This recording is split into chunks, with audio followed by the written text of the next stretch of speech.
True or false? Nigel Farage said that Brexit was worth it just for blue passports alone. True or false? Liz, what do you think? Oh, God, it sounds like something he'd say, so I'll say true. I don't know, but it sounds like it. Bill? We also know that it's not true, so that's probably why I think it's true. I mean, just to be contrary, I could say no anyway, but I actually don't think he would say just that alone was worth it. So I don't think he would have said that. It is true. Really? Liz, one. So why is he saying Brexit's a disaster when we've got blue passports? Is it because they look black? Oh, because he's a lying. I mean, he said the worst thing that would happen is that the economy would be better than it is today. That's what he said. It's just a grift, isn't it? Yes. Is that on film or is that in printed media? I think the blue passports in printed media, the economy will be better is on camera. I think it was on the BBC. If we want to get specific. Ready for number 2? Ready for number 2.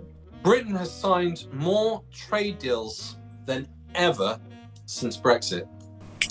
Phil. Hang on a minute. Are we counting the ones where they basically photocopied old ones and Tipexed out European Union and put United Kingdom in? Are we counting carryover deals here or genuinely new deals? If it's genuinely new... That was a trick! Phil, you're too smart. So I can believe that if you're just photocopying old deals and then scrubbing one word out and putting another in. I'm just going to give you both a point for that one. Yes, it is true. Phil, you gave it away. It is the copy and paste. Literally copied and pasted. Yes, it does include that. So 2-1. Well done, Phil. Liz, Trump suggested the UK follow Trump in building a wall to keep out migrants. Oh, it wouldn't surprise me, but I don't know where he's thinking he's going to build the wall. It wouldn't surprise me. I don't keep on top of Trump. I mean, I try to avoid him as best I can, actually. Him and Elon Musk, I decide not to go near them. But it wouldn't surprise me if he did say that, but I don't know where he'd build it. Phil? Phil's not convinced. I'm just trying to think if he is stupid enough to think you could build a wall in the channel. I'm not sure. Because he knows we're an island. He actually knows that. He visits sometimes. He has a golf course here. So a friend of mine who's English, lived in California for over a year, made friends, and as he was leaving at the airport, his friends are waving goodbye, and one of them, I swear to God, shouted, "Enjoy France." And for a year, he speaks English. He said he's from England, from Oxford. He still thought he was French. Just I'm still going to have to say it's possible false. That he thinks that we're France. It is possible. It is also possible. I'm going to say no because I'm going to say no. I think he realises we're an island, but I'm not 100% certain. Well, I mean, you could be in reference to Ireland, Northern Ireland, putting a wall there. Okay. Gibraltar could be putting a wall there. Actually, there is a wall there. Have done with Brexit. Yeah. Spain put it there for us. They did, very kindly. Go on then, put us out of our misery, Al. What was Phil's answer? I'm going to say no. I've got to say no. It's a bloody island. And Liz, you're thinking it's true? Yeah, I mean, Trump says anything to get his base going. It is false. It's false. It's false. He did not say that. But interesting again that you think that he could say that. No, nothing. He could say anything. Yeah, it's so 2-2. Final round. Trump, because he's so obsessed with infrastructure projects, wants to create an migration superhighway to deport people as quickly as possible. So it's a superhighway to drive cars on to get people out of the country. True or false? Final round, and Phil. I don't think he owns a road building company, so I'm going to say false. Liz? It wouldn't surprise me if he said it. It wouldn't surprise me because nothing is based on reality. So I'll say true because I think Trump is just full of trumping lies. And Phil, you're saying it's false. Just because he doesn't own a road construction company. I don't see how he profits from it. Because Phil is far too logical. Well, Phil, congratulations, you win. You win this round. Oh. False. Well done. It is false. No, you're more He's not connected to Trump than me. Well, I keep saying I get up. My regime this year in 2025 is to get up in the morning and find out what that idiot said overnight while we were sleeping. Oh my God, Today I just avoid it.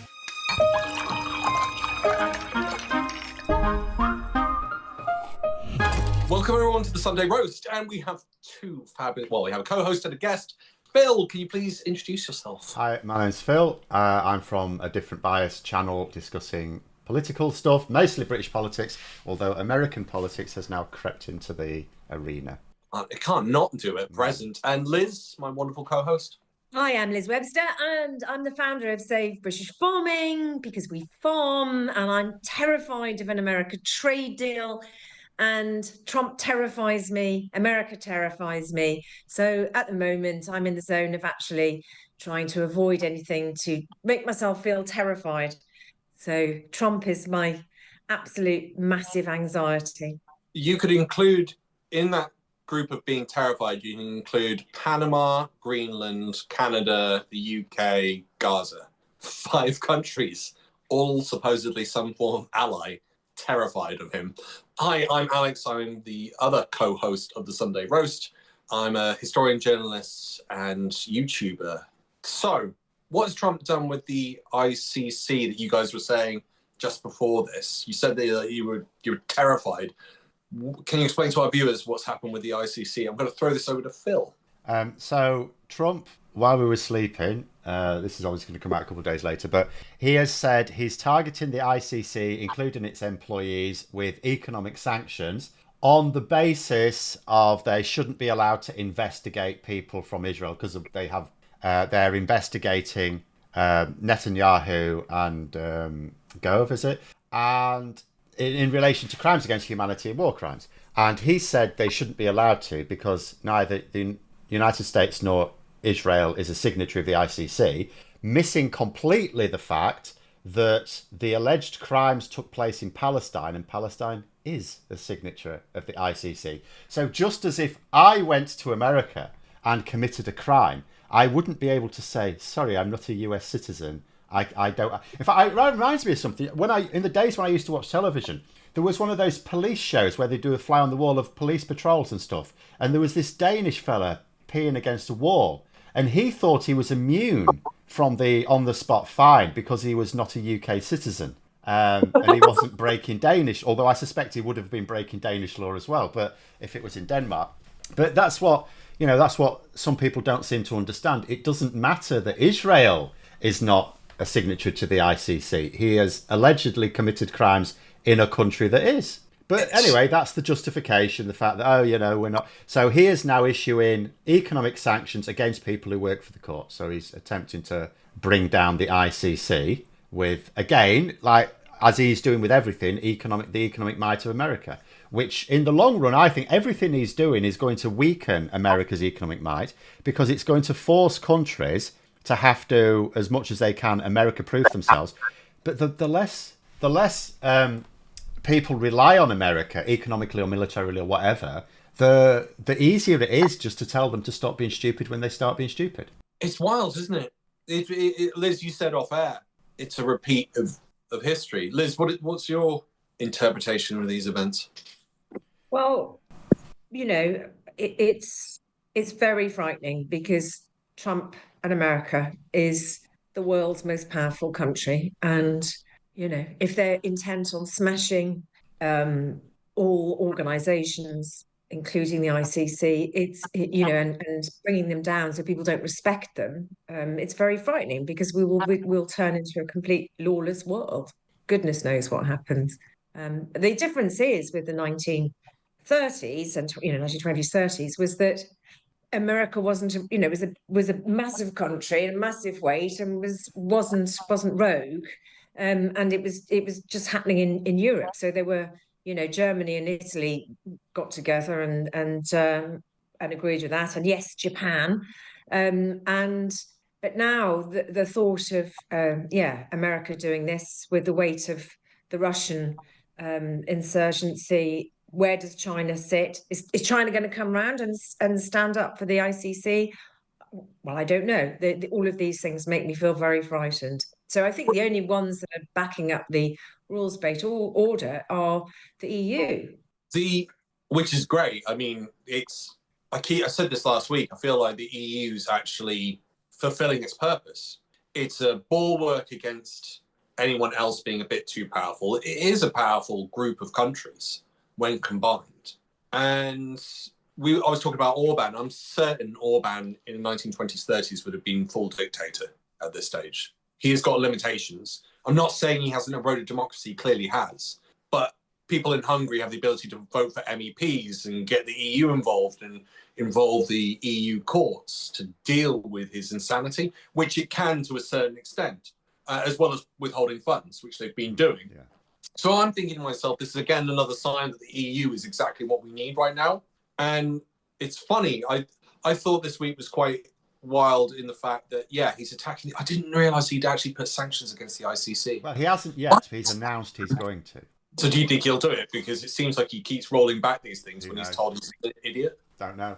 I have no idea when he says a thing whether he intends to follow through with it or not. He's a child. He's just a child. And he's in power. It was abundantly clear because what's his name? Bannon. Even in 2015 was going around that he wanted to, have a world war. Whilst they say crazy things, when they say things like that, and you look at their actions and what they do and what they've done, it's obvious that they just want to smash everything. Look what Musk has done to Twitter. Yeah.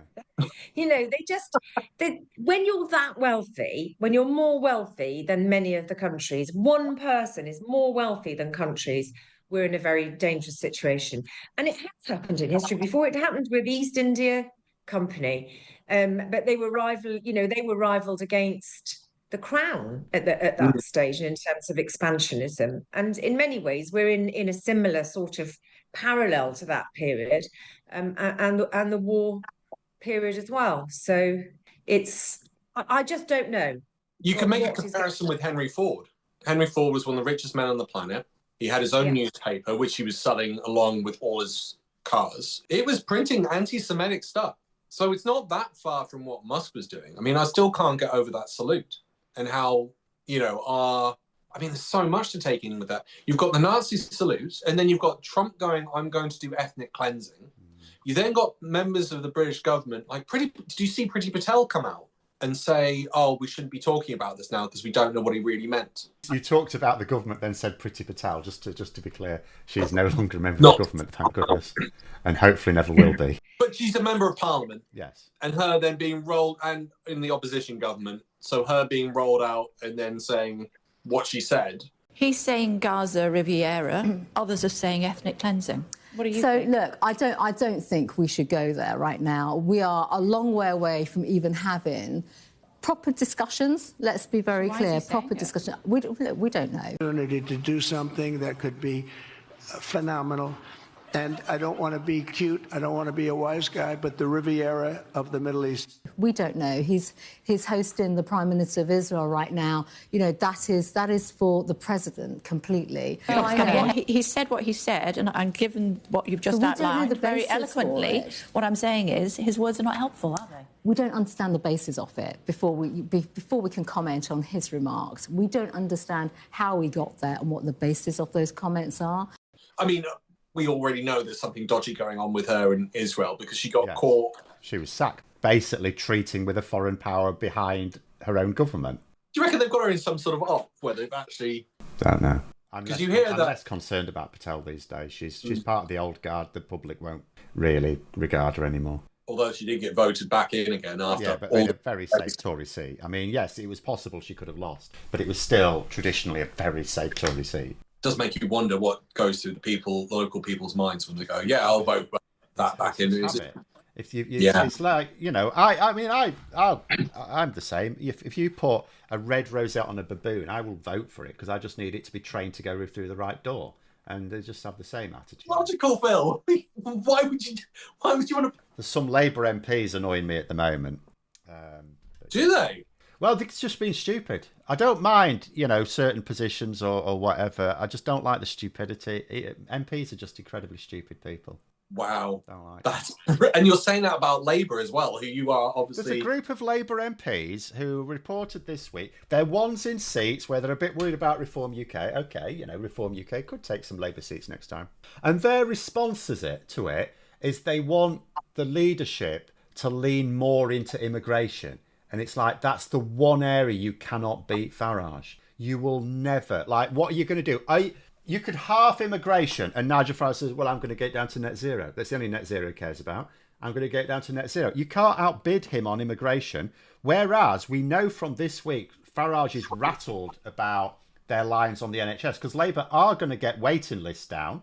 And Farage keeps going around talking about privatising the NHS. And that's why he stood up in Parliament in PMQs before trying to ask a completely unrelated question, saying, oh, yeah, we believe in healthcare free at point of access. No, you don't. You've been recorded saying otherwise. Rupert Lowe, Reform UK MP, recently said he thinks people should buy private health insurance and opt out of the NHS. It's very obvious that the Reform UK and Labour can show this with recordings, and Farage is terrified of his target voters finding out. So that's what they should hammer. They should hammer the NHS because, one, they're going to achieve noticeable improvements. I don't know where we're going to be in a few years, but it'll be noticeably better than now. And secondly, that's where Reform are vulnerable. Because for whatever reason, well, it's not only that, Phil. The biggest thing is this America trade deal. I mean, Farage is, loud and proud about his allegiance to Trump and America. Trump isn't popular in this country, but for sure, I mean, and polling time and time again shows it. Roughly 9 out of 10 people don't want the America trade deal. And this is what brings me on to the farming issue, because we've still got, when he's back, like, it's like one of those horror films to me that we've got the America trade deal back there, which will destroy British agriculture. And everyone goes, oh, but Nigel Farage turned up your tractor rally. Piers Corbyn turns up to our events. You can't stop anyone turning up to, something which is in the centre of bloody London. It's just the cameras focus on Farage, and he's very, very good at getting clips out. I think I like Labour. I've always voted Labour, so I'm going to listen to what they say. I've always voted Conservative, so I'll listen to what the Conservatives say. And then we've got some of them leeching into Farage without thinking about what he means. And that's why it's important that those of us that do keep the receipts and do see what is going on are also heard by people, because it does mean sometimes you've got to get out of your comfy armchair that you feel comfortable in and think, what is going on?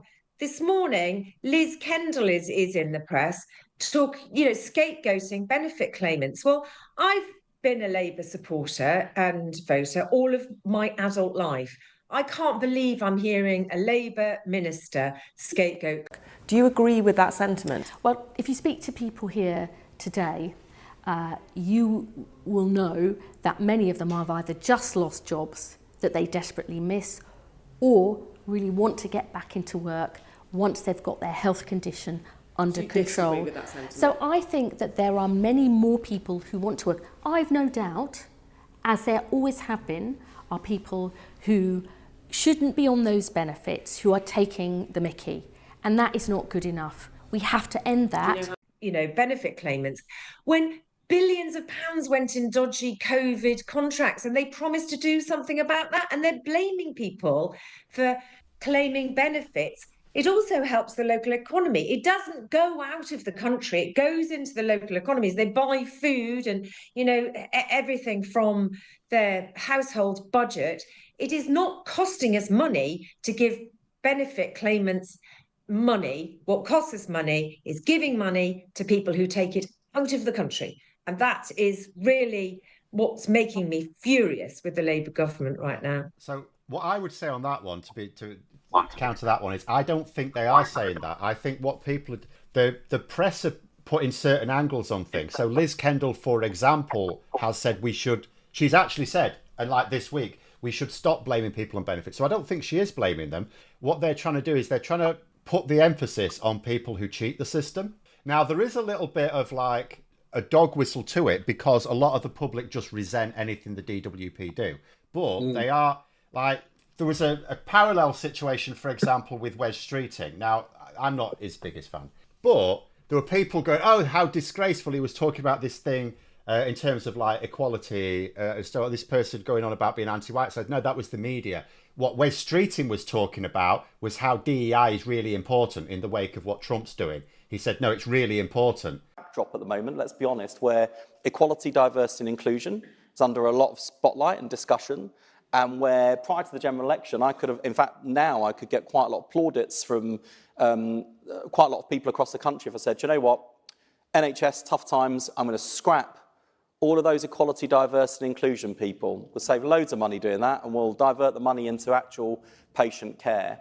Except that, ask black nurses about their experiences of being bullied in the workplace in an organisation that has had black people in it since it was founded pretty much, Empire Windrush, NHS Foundation, same year, that generation built the NHS.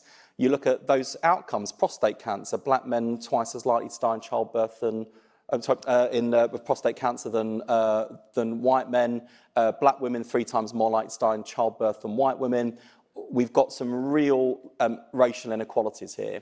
Now, I think we've got to refocus this is a that fight, work. your political fight you're willing to have. But the way the media span it, because during his talk, he happened to mention about, oh yeah, in some cases people aren't applying it properly. There was this guy boasting about how they were anti-white. And the media just ran with that. And so everyone gets in on it because they see the headline and they think that is the point of what they were saying. Whereas they didn't actually listen to what they said, which was just like this throwaway point, which, yeah, he probably shouldn't have done because he should have realised how the media would take it. The media ask questions and you can spin it around. You can sort of turn around and say, oh, actually, I want to talk about this. You don't have to go into that diatribe of scapegoating. And again, it does take us back to the 1930s, because just remember that, that film about, that was an American film, actually educating the public about not getting drawn into, scapegoating people. But there are guys who stay up nights figuring out how to take that away from him. I happen to know the facts. My friends, I'm just an average American. But I'm an American. And some of the things I see in this country of ours make my blood boil. I've heard this kind of talk before, but I never expected to hear it in America. This fellow seems to know what he's talking about. Do you believe in that kind of talk? It makes pretty good sense to me. And I tell you, friends, we'll never be able to call this country our own until it's a country without. Without what? Yeah, without what? Without Negroes. Without alien foreigners. Without Catholics. Without Freemasons. You know these things. What's wrong with the Masons? I'm a Mason. Hey, that fellow's talking about me. And that makes a difference, doesn't it? These are your enemies. These are the people who are trying to take over our country. What about you? You aren't American, are you? I was born in Hungary, but now I am an American citizen. And I have seen what this kind of talk can do. I saw it in Berlin. What were you doing there? I was a professor at the university. I heard the same words we have heard today. But I was a fool then. I thought Nazis were crazy people, stupid fanatics. But unfortunately, it was not so. You see, they knew that they were not strong enough to conquer a unified country. So they split Germany into small groups. They used prejudice as a practical weapon to cripple the nation. Of course, that was not easy to do. They had to work hard to do it. You see, we human beings are not born with prejudices. Always they are made for us, made by someone who wants something. Remember that when you hear this kind of talk. Somebody is going to get something out of it, and it isn't going to be you. We've just got that going on at every single level. It's everywhere. And really, we need to think about the whole thing collectively, not from a sort of like, they've told me this, so I'm going to blame them for that. Blaming civil servants, blaming everybody. And really, we need to come together and find solutions, not focus on blame. What's the Chinese proverb? If you blame yourself, if you blame others, you're nowhere. If you blame yourself, you're halfway there. If you blame no one, you've arrived. And it's pretty accurate. It's immature what they're doing. But then, Phil brought it up earlier. We've got a child American president. He doesn't know what he's doing. He's just spouting stuff that he's probably heard from the guys that wrote Project 2025, and then doing stuff that he thinks either will help his construction companies or that will be popular with the public, or I think there's a third. It's about his legacy. Like, I think it was Teddy Roosevelt that bought Alaska. That's a legacy that will last through the centuries, and Trump is obsessed by that. So if he somehow managed to get America Greenland or Gaza, even though that would be ethnic cleansing, or Panama, or Canada. Potentially, that could be such a revolutionary thing for the United States. It'll live on forever. Like Christ, Canada could get renamed Trump in honor of him bringing Canada in. Guy Verhofstadt saying that the EU should offer membership to Canada. At that stage, my head was just melting in half. It's just incredible what is going on. It is, and I think that Starmer is looking more and more like Chamberlain every day, because he's not actually facing up to what is going on. I mean, if that had been me, if I was Prime Minister now and I'd seen Guy Verhofstadt say that as the Prime Minister of Britain, I would turn around and say, yes, Canada and Britain need to come back to the EU. I'm dropping my red lines now. Problem though, he is being realistic. He's not doing everything right, but he's being realistic. They're not his red lines. He's like the most famous Remainer in the country. They're not his red lines. They're the public's red lines. And you can look at, but this poll. Yeah, that's not a poll of the key target voters. We have a first past the post system. Did the public set those red lines? They do. It's not. They were absolutely focused on who their key voters were. They spent several years finding out who are the vote. These are our target areas. These are the areas who can win. Who are the people who swing their vote in those areas? And they found out exactly who they were. And we know that because although it's easy for people to go, oh, they just won because the Tories were unpopular. We know from detailed polling that where Labour got their greatest gains was specifically those groups they'd been targeting. So it'd been very effective. So so you've got two types of people that were important. There is the ones who do want us to go back to the EU, but first of all, they're worried about they've already damaged family relationships, friendships, stuff like that. So they don't want a big public debate, which is why if you look at what Labour are doing, it is going back to the EU. Everything Labour would do to go back into the EU slowly and carefully is their policy. Whether they're doing it in the right way, obviously there's some policy experts saying no, you're not giving out the right vibes, but their aims are still the same. And then the other group of people, and those group of people, by the way, the issue of the EU is low saliency. So like you look at a poll going, this many people would like to go back to the EU, but how important is it? It's not important at all. It's just a thing. If you gave them another referendum, they'd go, yeah, I'll join. But how important is it to their voting decisions? Not at all. Then you've got another group of people who are really important in a lot of those constituencies who do not want to go back to the EU. And for them, the saliency is much higher. For them, it is a voting issue. And that's the political reality. And what we want to do is to have a few years where we can have better relations with the EU. Hopefully, I like the idea that Lammy is now arguing for customs union, because people keep getting hit up on the single market and it could take 10, 15 years. It might be quicker just to join the EU.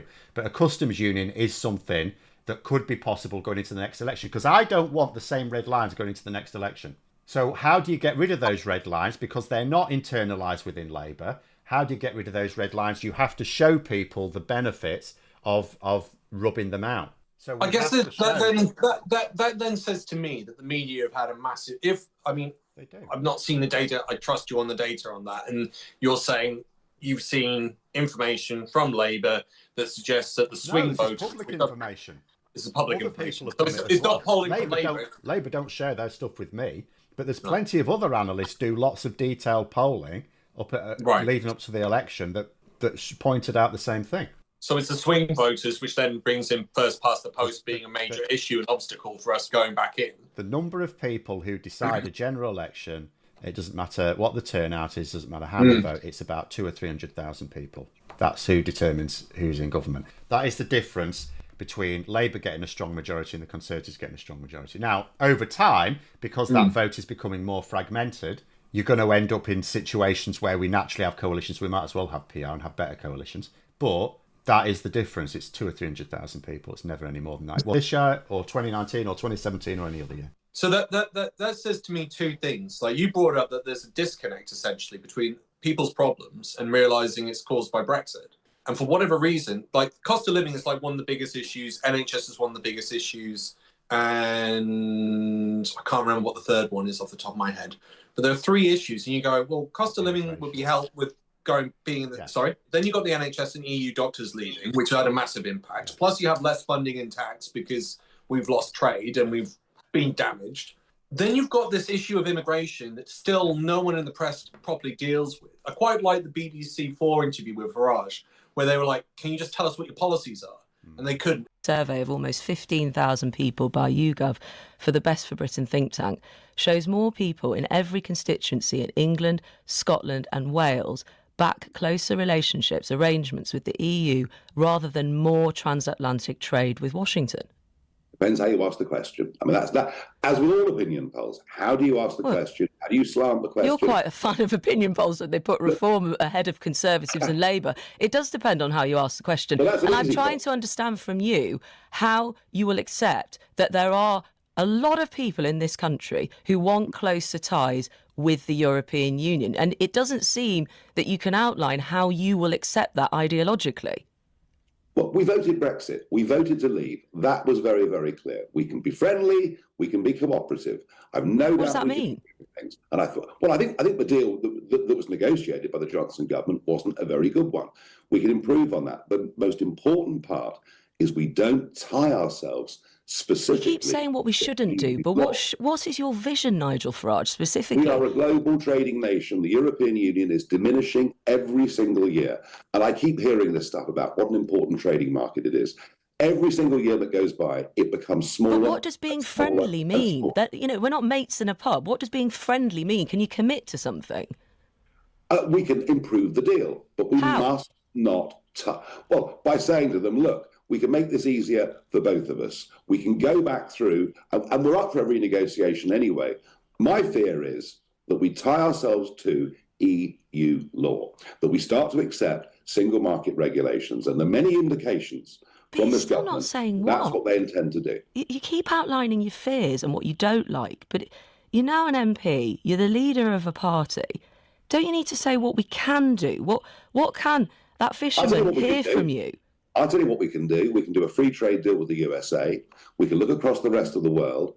And we can also recognise that if we want to turn the economy around, the biggest problem isn't our overseas trade. It's the desperate lack of productivity within the United Kingdom. Yes, of course, the EU is an important market. No one's denying that for a moment. But with every year that goes by, it becomes less important. Let's think bigger. And then I think yesterday, Zia Youssef, the chair of Reform, came out and said, these are, in the first 30 days, we're going to do all these policies that will improve everything, and then said nothing about what those policies were.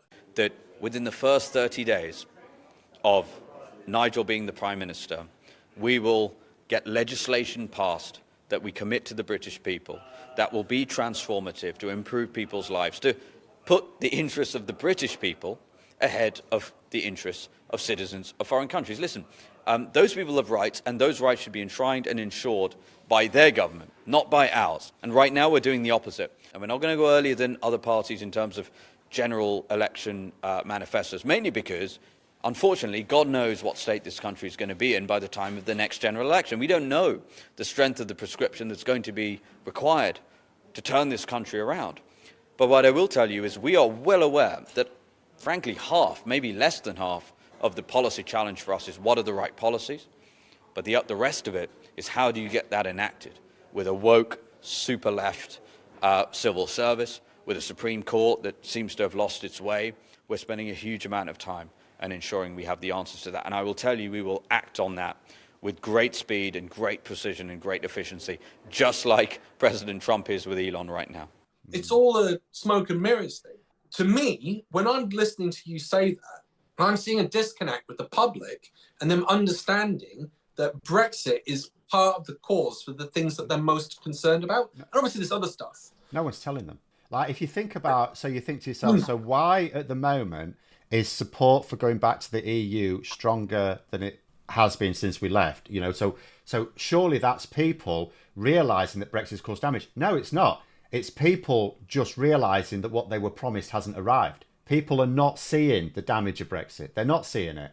They're not seeing it. They know that it's now harder to get a prescription. They're not seeing that in terms of European supply chains. They, you know, all of these things they see, they're not joining it up. And you can't expect people to join it up. This is where they should be informed, but no one is informing them. This is why Not where I would go back to saying the red lines were stupid to even get behind them. If they put on their manifesto that they were going to withdraw the winter fuel allowance, they would have definitely not won. that was shown by just saying, yes, we're going to, we're going to look after Brexit, or they could have come up with a vague thing. But to put these red lines down when most people are not wanting to look at life through Brexit because it just feels like, oh, not Brexit again. And we had a similar thing with Iraq war. When that decision for the Iraq war was made, in fact, the public were behind it by 60-odd%. And then quickly it went away. And because they didn't go to the polls and vote for it, a lot of people said, oh, I never supported it, even though they probably did. But once it became arduous, people just wanted it to go away. And people feel like that about Brexit. There's a small minority who are really very much about protecting Brexit. But those people don't vote Labour. They vote Reform now. But they did vote Labour. That's the point. You say most people don't want it. 65% of the people who actually showed up to vote, which was only about 60% of everyone eligible, didn't vote for Labour. Labour won a massive majority on 35% of the vote. The majority matters nothing. The majority is a red herring in a first past the post. Well, if they'd swung more to, if Labour had swung more to, less Brexity, they might have got more support, because a lot of people didn't vote Labour because they were worried about the red lines. No, we know that they've got less support. I know it's uncomfortable. It's not a nice thing, but the detailed polling shows us they would have got less support. For example, some people got behind, even Byline Times fell for this. There was that, you may remember, there was this poll someone produced saying, oh, if Labour were more pro-EU, they would actually win more votes in these areas. But it was complete rubbish. I looked at it myself, and it was... I'd have been embarrassed if one of my GCSE students had come up with that. It was embarrassing. But others as well, other data analysts looked at it and said, this is absolutely ridiculous. I tried to find out who did it. You know who did it? A kid straight out of university after doing a history degree. It was, and the whole poll, you look at, that was right. It was very hard to find out. They were being a bit coy about who it was. And it turned out it was this 26-year-old with a PhD in history. And yeah, historians can... learn how to do polling, sure, but this is someone straight out of university who did it, had never worked for a polling company, and you could tell because you looked at it and the way they constructed the questions was utterly ridiculous and the conclusions were utterly spurious. But people will promote it because it says what they want. About not having definitive red lines, which have strapped them now in a really awkward place. Because Brexit, even the Brexiteers themselves came out saying, Brexit won't disrupt our place in the single market. Yeah. And this is the issue, that we're ended up in a place that Theresa May was in, which is impossible. And it's just, and the risk is, and the beneficiary, as we're seeing in the polls, is Nigel Farage and Reform. No, even though they want to. But I don't trust those polls either. No, it's not the polls. It doesn't matter about the polls. You can argue about the odd point here or there. It doesn't matter. All that's happening with the polls, right? And I'll give you another little example here. And Reform UK know that the polling at the moment is not going to stay as it is. All it is, it's a reflection of the fact people have decided the Conservatives completely messed everything up, without necessarily knowing exactly what they think they messed up, but they know they've messed up, so they're not going to go back to the Conservatives. Labour, it's all over the manifesto, change, but people go, but there's no change. And it's like, but no one's telling them, the budget hasn't even been implemented yet. None of the legislation's gone through, apart from making rail companies nationalised again. That's it. All of their first wave of legislation is still passing through Parliament. So nothing can change till later. But people don't understand that. No one's telling them that. So they're just thinking, well, we're here, 8 months later or something, 7 or 8 months later, and there's not been any change. So what are they doing? They're going, well, Conservatives didn't have the answers. Labour clearly don't have the answers because nothing's changing. So we'll go with the extreme option. But that isn't going to last. The Conservatives have lost agency, so they're struggling. But Labour have agency to turn that around for themselves. And Reform UK know that. Because think to yourself, why are Reform UK making this big fuss about some of the local elections being deferred till next year to take, rather than, because otherwise they would have to have elections this year and then new elections next year anyway to take account of the changes. Why are Reform UK getting in a fuss about this? Because surely Reform UK want that, because that gives them another year to build up momentum, to build up their infrastructure, to get their activists more involved and on board with things and trained up and all the rest of it. And then they could benefit next year, couldn't they? Especially with the Senedd and Holyrood elections in Scotland and local elections in England. The reason Reform UK are making a fuss about it is because they are not confident that they'll be in such a good place this time next year. Well, it's interesting that you bring that up. So Reform are basically saying with those polls, with the local elections, it's a dictatorship. At the same time, they love Donald Trump, who's literally talked about ethnic cleansing. And did you see Farage talk about that? Yes. About the ethnic cleansing of God? Well, he managed to make it even more despicable, really, didn't he? Because he said, it'd be brilliant to have casinos and everything. And he'll have done that deliberately, knowing full well that the way to really add insult to injury is to displace a largely Muslim population and install something that Islam is not particularly happy about. Yeah. So there's that. And I think it's just continual gaffes. I think Farage will make more gaffes the longer he's around. And that's why... He doesn't like questions. He doesn't, no. But then that brings up the fact that, Channel 4, BBC 4, actually held into account and pointed out he's got no policies. And then I thought, when you listen to Zia Youssef talk about it as well, and you were like, you just said in the first 30 days you're going to change everything, but you've not stated anything that you're going to change. And I'm just like, this is the type of stuff that if you keep pressing them on, they are going to gaff up.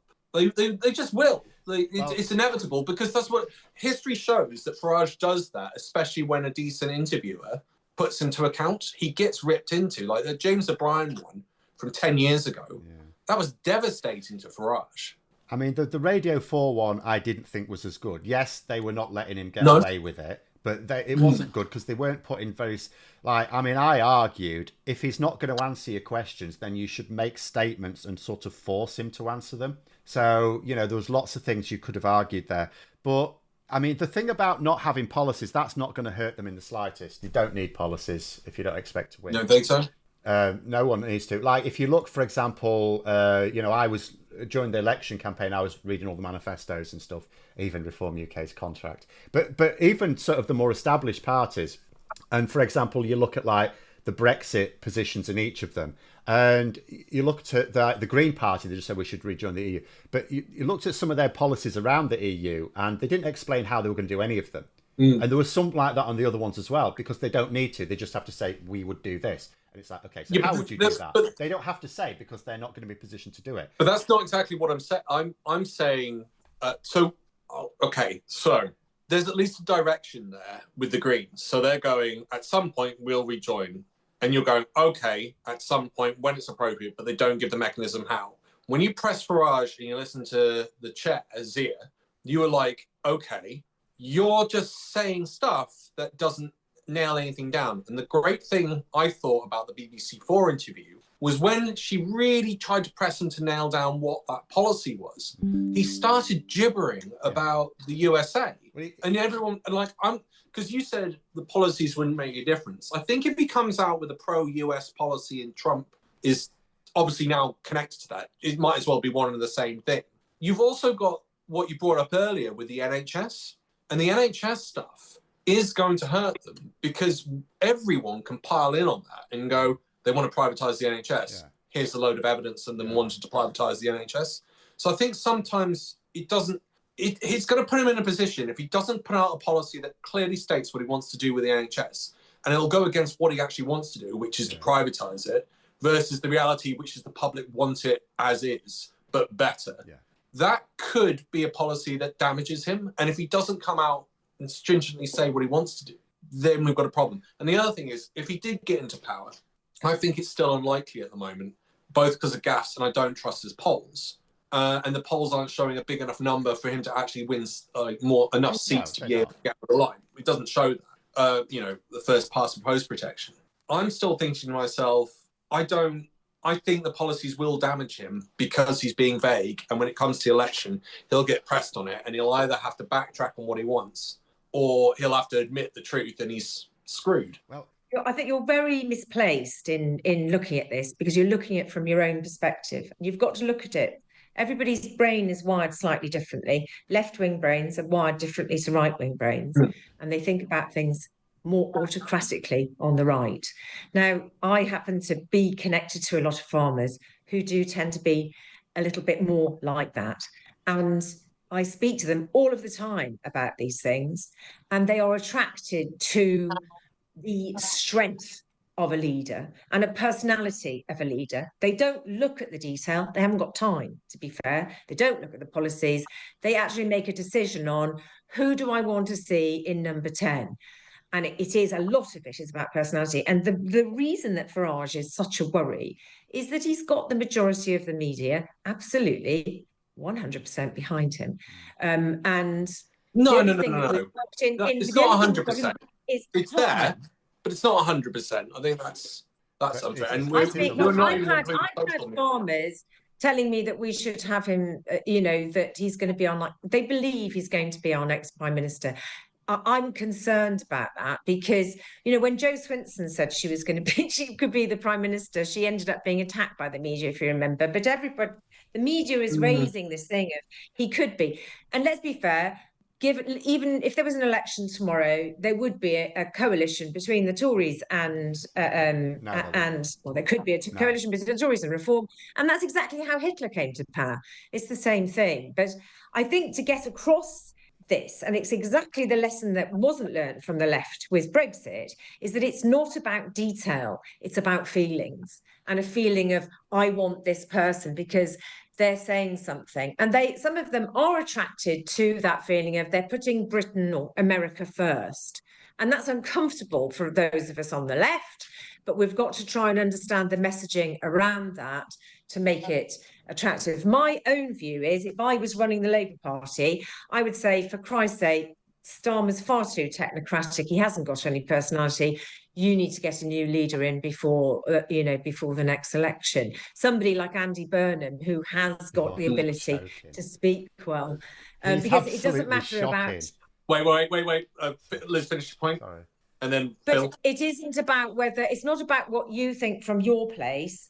It is just, and I'm saying as an example, David Miliband would be better. That's got more of a personality. Ultimately, a leader of a party, it can only lead so much because all of the cabinet has got to agree. It's like whenever you lead a group of anything, the only difference with Reform is that Nigel can do what he wants because he's got a limited company now, and he's tried the democratic system. He said, bugger that, I'm going to do a dictatorship. And of course it's a lot easier if you run it as a dictatorship. I mean, because you can turn around, if someone disagrees with you, say, okay, off you go, this is my kit, this is my outfit, off you go. And the Labour Party and the Conservative Party don't have that luxury. And that's why I feel that at the moment there isn't the right strategy to deal with Farage. And I see the Labour Party mirroring the Reform Party in some form of soft way, thinking that they're going to get support by saying what Reform and the Conservatives have said. And it's really, really frustrating because I don't think it's the right message. People want to feel hope and aspirational, that there is hope for the future, and that just isn't there. The only person offering any kind of it's fine, I'm going to sort it all out is Nigel. Yes, Starmer hasn't got the personality, hasn't got the charisma. It's a huge failing. But the ones who do, and Andy Burnham absolutely doesn't. He made no impression when he stood for leader before. He's also, it's like doing a really good job in Manchester. Leave him there because he's a bit of a snake. He will divide people like you would not believe. The Labour Party will have a civil war if he even tried to come back. When Ed and David Miliband were vying for election for the Labour leadership a long time ago now, I wasn't in Labour at the time, but my view, because ironically I'd quit Labour over the Iraq War and then came back a bit later, or a lot later actually, but I still supported Labour. I still voted for Labour. And my view is I was glad that Ed Miliband was made leader because David Miliband had a sort of used car salesman smarminess to him. And I thought Ed Miliband was much more genuine, which I still do. But and this was a mistake I never intend to make again.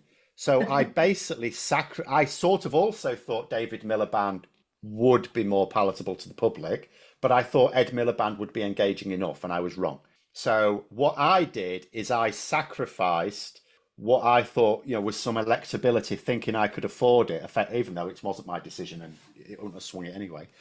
But nonetheless, I still supported it, and that was a mistake because David Miliband might have won that next election. Do you think? You think he would have done it? I haven't got a crystal ball, but what I would say is Ed Miliband. I mean, I think he went wrong in his stance on austerity, and that caused all sorts of problems for Labour at the time and in the future as well. But just there was no coherency there. So not only was he not engaging enough, he just made no impression. But you'll say the same about Starmer. But unlike Starmer, he just had no focus. There was no focus. There was nothing there. There was no plan. It was all just a bit like the Tories now. It's all just reacting to stuff. I didn't see a coherent plan. And then during the election, when you had the Ed Stone brought out, I just thought, yeah, that's that gone. I mean, I can't say too much about Ed and the difference between Ed and David Miliband. I think Ed Miliband has matured a little bit more humour, a little bit more savvy with how everything works. Yes. I've noticed he's chilled out a little bit, which is probably what he needed. And being so young at the time, maybe it was a bit too much. I've got to take. You mentioned that the pollster was out of uni and had a PhD, and I checked the analysis and everything. There have been plenty of examples in history of young 20-year-olds just taking over the world. There is potential. Yes, I don't like the youth thing being brought up and being. It's not the fact that he's young. What I was making about it was the fact that the poll was incompetently managed, because that's the first bit I did, and I looked at it and it was so bad when I looked at the details and the raw data and the way the questions were done. It was so incompetent. I thought, I need to know who did this, and it took me a long time, and then I found out, oh yeah, someone straight out of university having done a history degree, where yes, historians I did a can learn history to degree. Yes, but are you a pollster?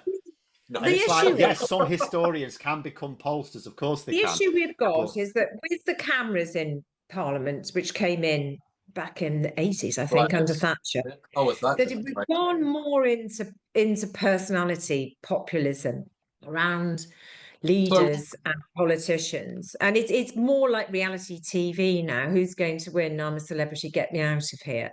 And that's really what the issue is. It's not good, it's really bad, because it doesn't matter what they are, as long as they look right and the media like them, they can sell them. And that is how we ended up with Boris Johnson, the world that we live in. It's not. You've got to also think about the counter to that. We also end up with Boris Johnson because Labour did not put up against him an alternative that the public would find palatable. One thing or the other. It's like you were saying, Liz, and you're quite right.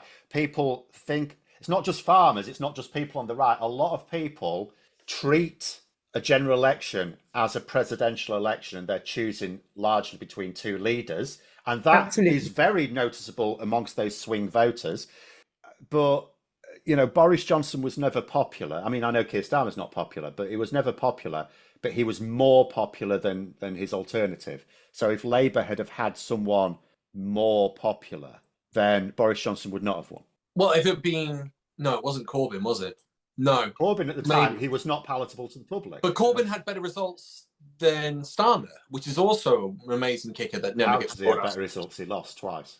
No, he had better numbers. He got more votes than Starmer, didn't he? I'm not saying he got more MPs. But it's funny to think that but he did that by building up his support in the citizen things. That's not how you win. You can't. No, it's not the only way. That's not how you win. That is a key. You have to win. You have to focus on who. You have to win a lot of seats by very small margins, which is what they did. But it's also what Boris Johnson did. He didn't win. He wasn't winning massive majorities. There were tiny majorities in a lot of cases. In 2017, where technically Theresa May didn't win a majority, but she actually lost a majority. In fact, that came down to about 9,000 votes. If you could have picked 9,000 extra votes for Labour in just a few places, all of a sudden Labour would be the minority government. It came down to literally a few thousand votes, but that is still what it came down to. It's all right to say, we got much closer, you got more votes. It doesn't matter. Votes is irrelevant, utterly irrelevant. Trump, at the last election, not the one just gone, but the one before, 2020, he won the second most number of votes of any presidential candidate in history. But the one who won the most was Biden the same year, and that's what counted. An extra 6 million. Well, so two things to that. There's the strong personality. I think Mike Nannis, who we had on the show, who used to be an advisor to Kamala Harris, said it was down. He said the stats had shown that it came down to 3 states and 200,000 to 108,000 votes in those 3 states. And if it swung the other way, which it could have done if a number of other things had happened, Kamala Harris would have been in it. Yeah. And that says to me, it's very similar to that proportional to first past the post system, because you get electoral college votes. It's a winner take all. I'll say this. So Liz, when you said potentially we don't get that right-wing view, I will push back and say I think I do. I've been around enough of those people, enough of those areas to recognize that, but also through history. I've looked at those strong personality types that come to the forefront, and especially using modern media. So we could say Mussolini and Adolf Hitler both used modern media in which to take power. So that's using radio, which came about, that's using TV, that's using cinema. And one of the things I found with both of them, one of the things that they had as a strong component for being looked as a strong personality was their military record, and also being, I mean, Mussolini especially, being the strong man. He always used to do these photo ops, like topless, showing that he was quite ripped, even at his, I think he was 40 when he took power. Maybe younger. I'll have to check that. I don't see that with Nigel. I don't see that strong personality type. I actually see it's the metropolitan view, the London view, and not the rural view. Because one of our young farmers, Ollie, who's, Fletcher, who's got Farming Explained, historian, he's a Labour Party member, and he lives in Leicestershire. And he said that a lot of his contemporaries are swinging behind Nigel. And the reason being is because he's on TikTok, and they just see this personality. And as you say, he's using that. And Starmer is very rigid, boring, and also they're disappointed by the budget and the winter fuel. The attacks are intense. I mean, he didn't want to go near Brexit, and yet he's gone near. He's done the winter fuel allowance, and the budget is cataclysmic for business, and all of these things. None of it is good, and so people are looking for an alternative. They don't see it in the Conservatives. That's different. And so they're attracted to Nigel. The Conservatives need to get a new leader in, and I'm sure they will, because they are. It won't be any better. They know the art of survival. But ultimately, where we are at the moment is this is what's going on. We don't even know, what will be happening. But what is happening is that a belief is forming that Nigel Farage could be our next Prime Minister. And that is extraordinary. There's a difference between a strong personality type and just going for a different option. And I think you're right. I think the media has been 100% galvanizing towards him, probably because of ratings and because of sales. So if it's newspaper journalism, they probably think they get more sales from that than, for example, Ed Davey or the leader of the Green Party. And so therefore you've got this model that's more interested in making money than it is on the policies or anything else. And Nigel this morning came out and thanked ITV for helping him gain in the rankings, because he went to I'm a Celebrity Australia, and that boosted him, he claims, I think, on both TikTok and social media in general, which is fucking wild. And you're right, Starmer is weak on social media. I think there's a difference between him being a strong personality and that of they're just desperate for any alternative, and he seems to be the only one vying on the right. I think there's even an issue. I mean, you brought up Kemi Badenoch. She's a weak leader. There's no arguing about it. She doesn't know how to do media. She doesn't know what to say. She doesn't know decent catchphrases. She doesn't know how to galvanize the population. Doesn't know how to galvanize. Yeah, and she's lost hand over fist money. So I think it's more down to the weakness than it is about Nigel. And I think Starmer's weak, and I think Kemi's weak, and Ed Davey and the Greens have to sort their comms out as much as anyone else, because Nigel is leading it. But I mean, it doesn't help with the media. I think there's that's why I've got that nuance of it being not necessarily about his strong personality. It's possibly the weakness of the opposition, either with their personalities or with their comms. But 2 things I would say on that. So Liz saying about that person saying, oh, this budget's really bad for business. So that's a perception which is not at all backed up. When I read like the serious financial articles and papers, they all think that Reeves's budget is very good for business and very good for the economy. The Financial Times are constantly saying so. They regularly reflect on people's perceptions to it. But businesses and the Economist and like Forbes and Financial Times and all the rest of it are all saying these are really good moves, which means that Labour are confident that because remember, there is no election now. The polling at the moment is utterly irrelevant for all sorts of reasons.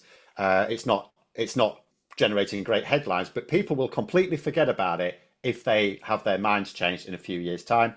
And all the indicators are that the economy it's never going to be firing all cylinders, but that doesn't matter. No. As Starmer has said, the most important thing is that individual people believe it's working more in their favour. And according to all of the expert articles I read, the answer is yes, they think it will.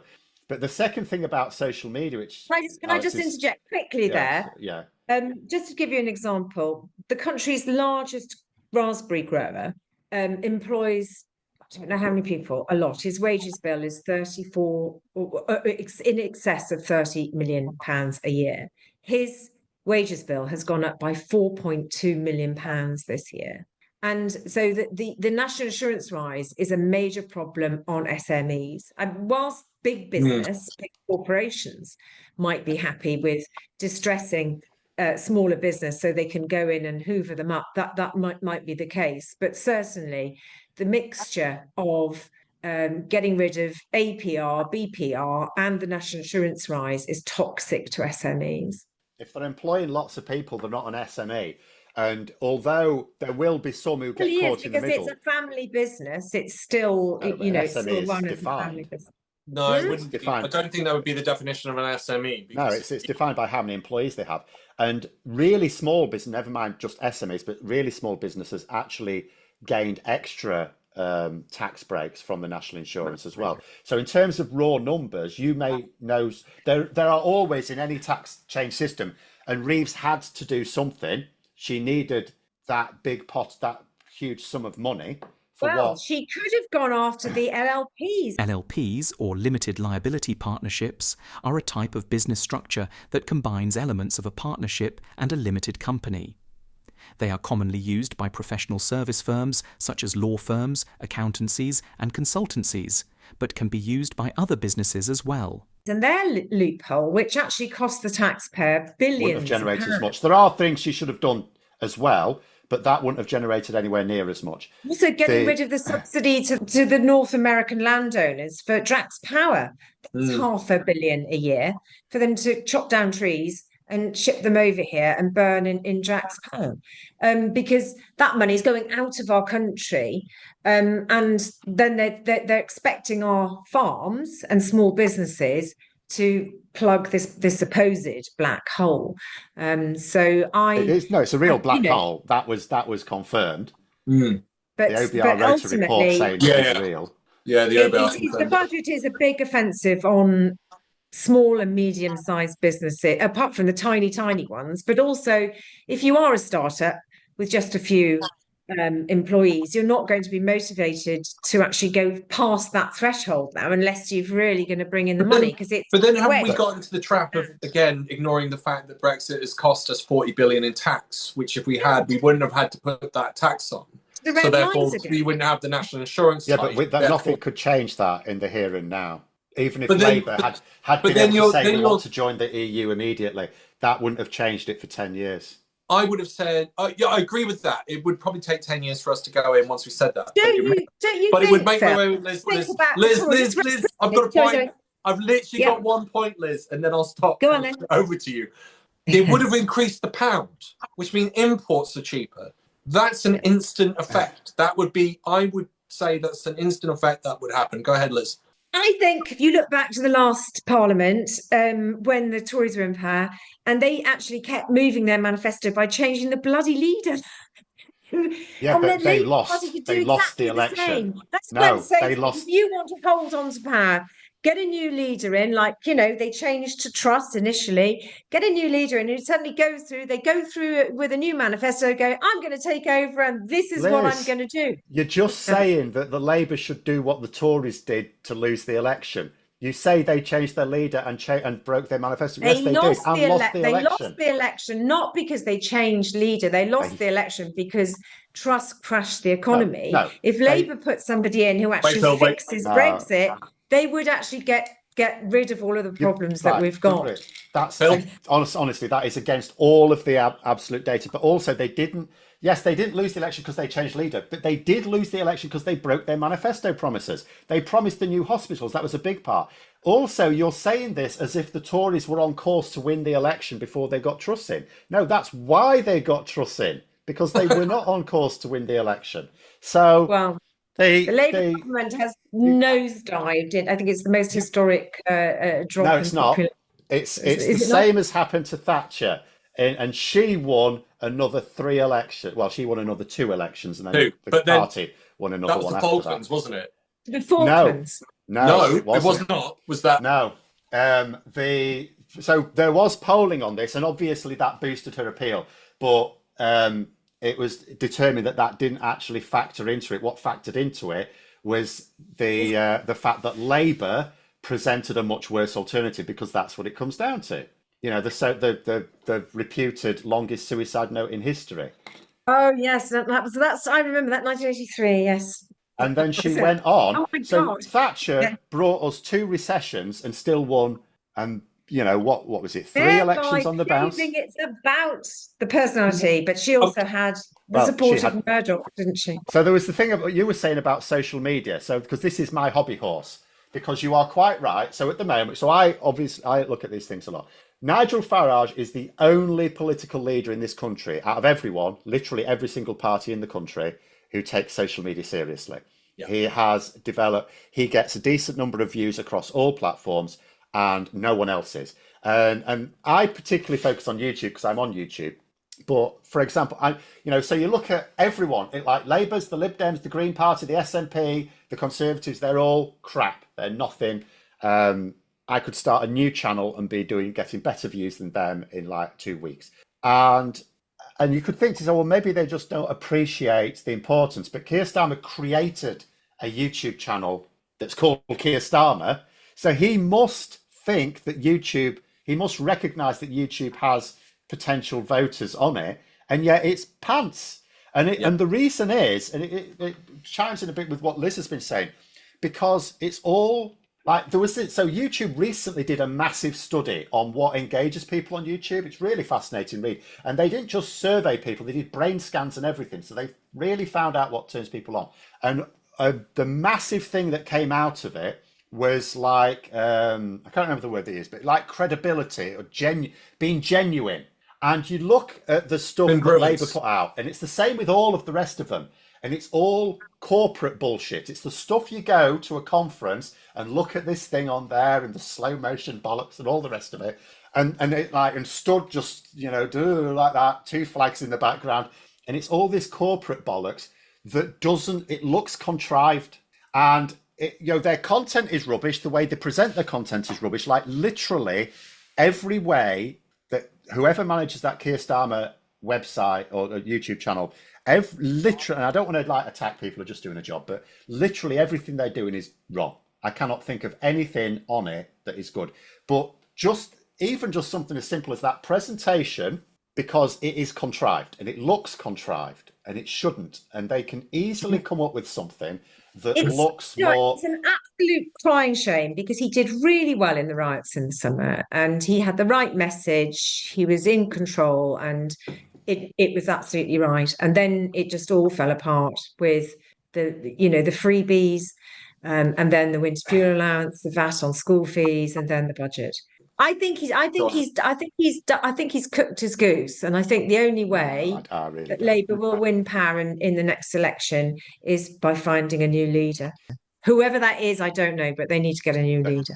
If they get a new leader, they will definitely lose, and they will definitely not lose. They won't get a new leader, because why would they? That makes no sense. At the moment, you are looking at polling that is just, and every pollster says this, even the godfather himself, Curtis, says this. The polling right now is a pure consequence of the fact that Conservatives have, in your words, cooked their goose, and there's nothing they can do about it now. I mean, yes, they will replace Bannock. She's truly awful. The next one, at the moment, the default choice is Cleverly or Jenrick. They're not going to be any better. Then Cleverly might be a bit better, but they've got no agency anymore. They have zero agency to show people that they can do better now. And they haven't got the money to do that detailed polling to find out who their voters are and all the rest of all the stuff that Labour can do. But but Labour have agency. They are going to make people feel better off. So all of this polling right now is just going to go away in a few years' time. Now, I would be happier if they were leaning into more than simply delivering, because they need people to not only feel better off, but to realise it's as a result of government actions, because the media will say, no, it's just actually it was stuff the Tories did. It was just like a seed that had to grow. But nonetheless, the polling as it is now is not going to be how it's going to be in 3 years' time. I wish I could say in 1 year's time, but I also know it's going to take longer than that, because the Labour are putting a lot of their hopes on their planning reforms and boosting energy infrastructure, and the legislation is still passing through Parliament. Once it's passed through Parliament, then it's still going to take time before the spade's in the ground type of thing.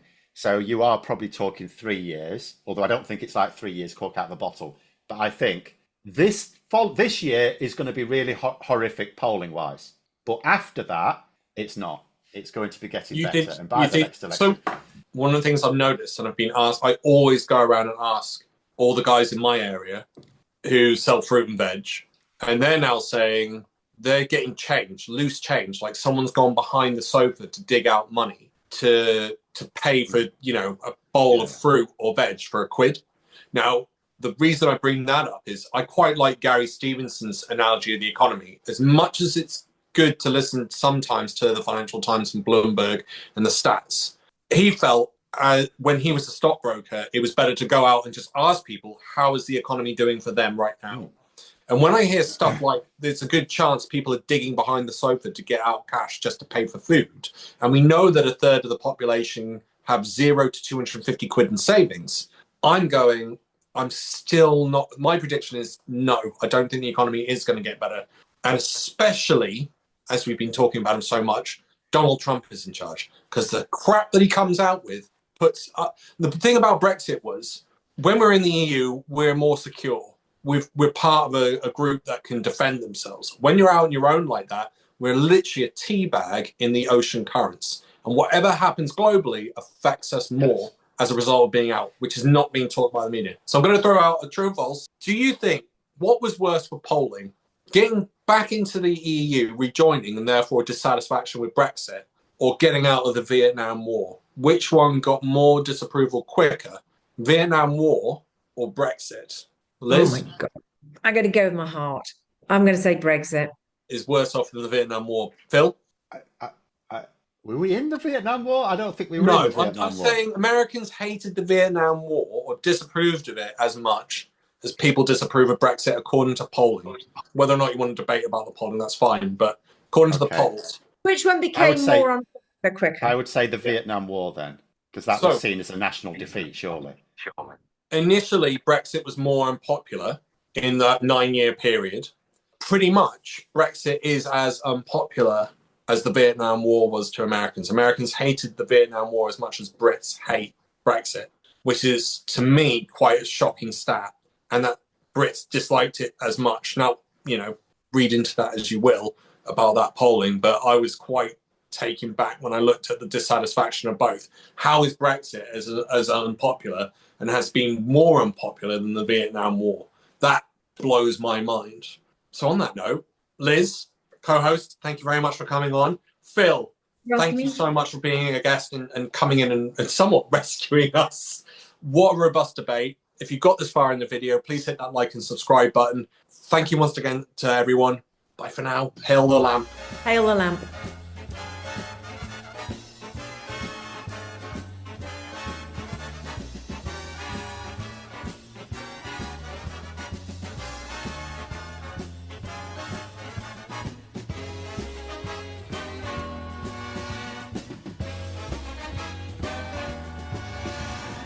Tune in next week for another exciting story from the files of Police Squad. Friends dinner. So you've got all your friends round. Unfortunately, one of these two people are coming to the dinner, whether you like it or not. Liz, Priti Patel, or Piers Corbyn, and they're going to be with you all night with your friends. Who do you pick? Oh, Piers Corbyn for sure. Yeah. How come? He's funny. All the conspiracy theories that he'll be spouting all night. Like, he literally takes over hustings. I've witnessed it. He just grabs the mic and then just starts ranting. So you would have to put up with that. I guess it's better than listening to Priti Patel try and justify ethnic 100%. of Gaza. 100%. Yeah. Okay, Phil, your two choices for your friend's dinner party: Prince Andrew or Piers Morgan. I might cause a diplomatic row if I invited Prince Andrew. We'll have Piers Morgan because he would leave. Actually, I wouldn't have to put up with him all night because he would leave. You'd wind him up? In a strap. I would wind him up.